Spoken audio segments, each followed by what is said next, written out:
I am here to say thank you, Jesus, for what you did for me and my family. We were a victim of evil church. 2016, I returned from Abuja. Though I was diagnosed, they said I had leukemia and I was pregnant. My mom called me and said there is this church she's attending at YKC. I should join. So at first I was reluctant, but later I joined. But along the line, I saw a whole lot of things. Even the wife of the so-called prophet was the one who told me 75% of negative things that I have been wondering. But when she told me those things, I was able to have my conclusion, and I said, this is not the right place for me, and I left. And the man came to me, he knelt down, he begged me. There was nothing he didn't do. He ended my marriage at the cost of this. It wasn't funny.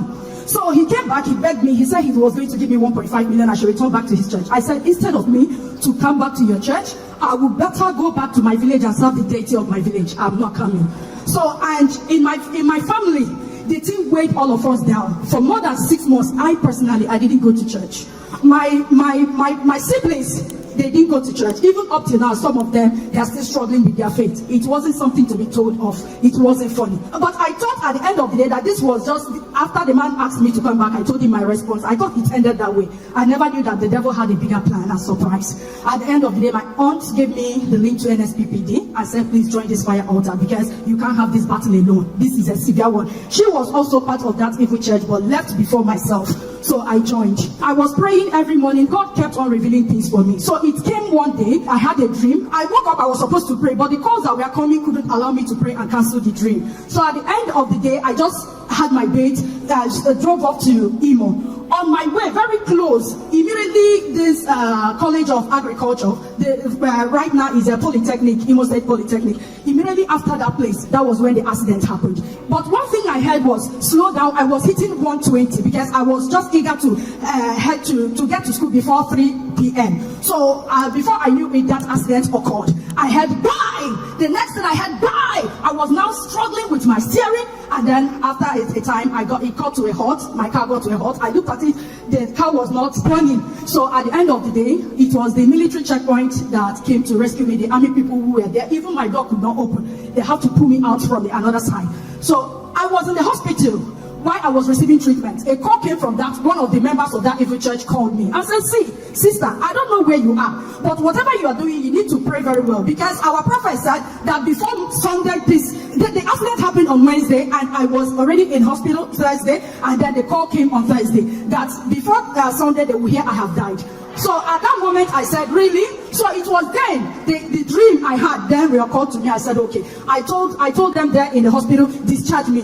I left. I became more intentional on the altar of fire. A month after, I saw the man in my dream this time around again. But I was passing. I said, he called me. He said, Ace. I said, what is it? Are you not done with your evil?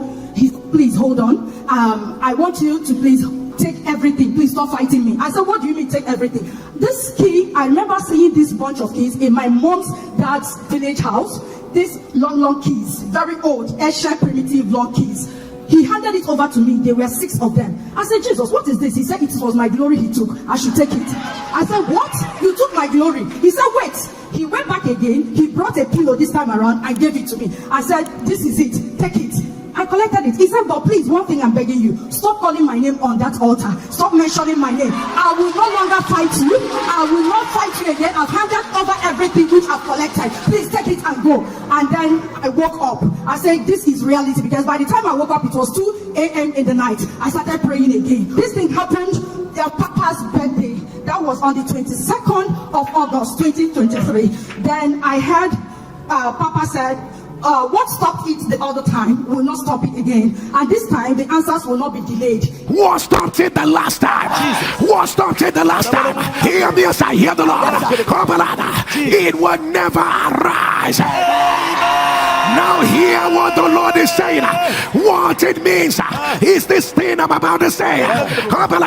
This particular one, the answer will not be delayed.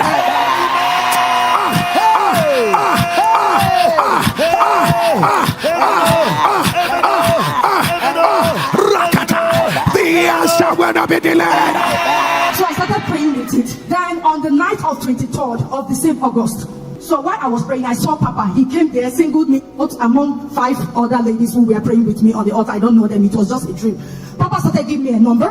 He said, take. this number. My daughter, what are you still doing here? You are not supposed to be part of these people here. I said, but Papa, I have not received my evidence. He said he has sent it all. Okay, come, follow me. Come. He started calling a number. While he was calling the number plus 35122, he was calling it in the dream. I was capturing it. I was recording it. I woke up. I saw my phone blink because my son woke me up and said, Mommy, please cover the window. So when I woke up, I saw that my phone showed a light. So I took a pen and then wrote down the number that Papa gave me with all intention that it was Papa Jerry's number that the next day I was going to call. So while I jotted it down, I took my phone. I said, my Wi-Fi is still on by this time. It was 3 a.m., just a minute past 3 a.m. in the midnight. I switched off the phone and then switched off my Wi-Fi and then went back to bed. While I was, the next day I woke up, I said, yeah, Papa called me.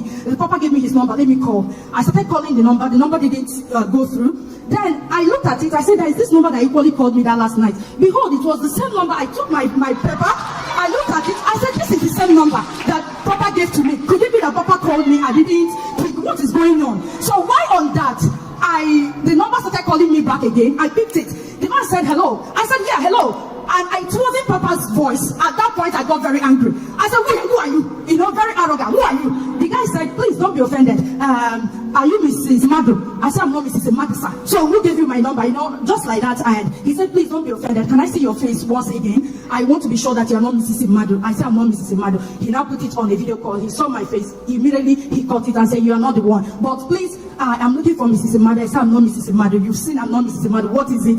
The man said, oh, sorry, that this fellow lived in my property and then messed it up and lied to me. I have to refund my caution fees and caution fees and the rest. Please, if you are related, let me know. I said, I'm not related with her. Moreover, I am in Port Harcourt and this person is in Abuja. And I remember prior to that time, I had gone to MTN when I left the evil church. I changed my whole numbers. I went to Glow. I picked up a number, and that was the number this guy was calling me with. And from there, you know, that day we trashed it, and then 2 days after he sent me a message. Please, can he talk to me? I said, what is it? I am not fit. I'm not strong. I'm sick. Then 3 days after he called, he sent a message again. Can I call you? Can we talk? I am moved to talk with you. So from there, we started talking. Before you know it, the man said, oh, he's in for marriage. He's in for marriage. He's coming for marriage. So I was thinking it was a joke. Before you know what was going on, this man came back from Europe, then came to my house on the 30th of December 2023. I was thinking, oh, he was coming to collect the list. But by the time they showed him the list, he said, oh, that it's not even up to ₦1 million. Papa, can we start doing everything right away? My father said, marriage doesn't happen that way now. You have to go and come back. The man said, no, I don't need to wait. I don't need to wait. I'm sleeping over in Port Harcourt. Make arrangement for your people. If the money I'm going to give it, let everybody be gathered here. I'm calling my people. I was thinking it was a joke. The next day 31st, he slept over. The next day 31st, the man, you know, he came. My people gathered. They were beating him with intention, maybe let them scare him away because they've never seen anything like this. It was so sudden. But as they call 30, the man will give 80. They will call 100, the man will give 300. And everywhere, I think, if you see Jesus, so as God may have it, everything took place. Now, in fact, even to make up, I didn't even know what clothes to wear. To make up was a problem. So I was still there trying to see if I could wear my makeup, little makeup, maybe lipstick. They started calling, come and hand over the wine to the man. Come and hand over. I came out, they handed me a cup of wine. I handed over to the man. Behold, he's a doctor. He doesn't reside here in Nigeria. In fact, God gave me double for all the shame, all the troubles. I want to say thank you, Jesus. NSPPD, celebrate our God. Celebrate. Celebrate.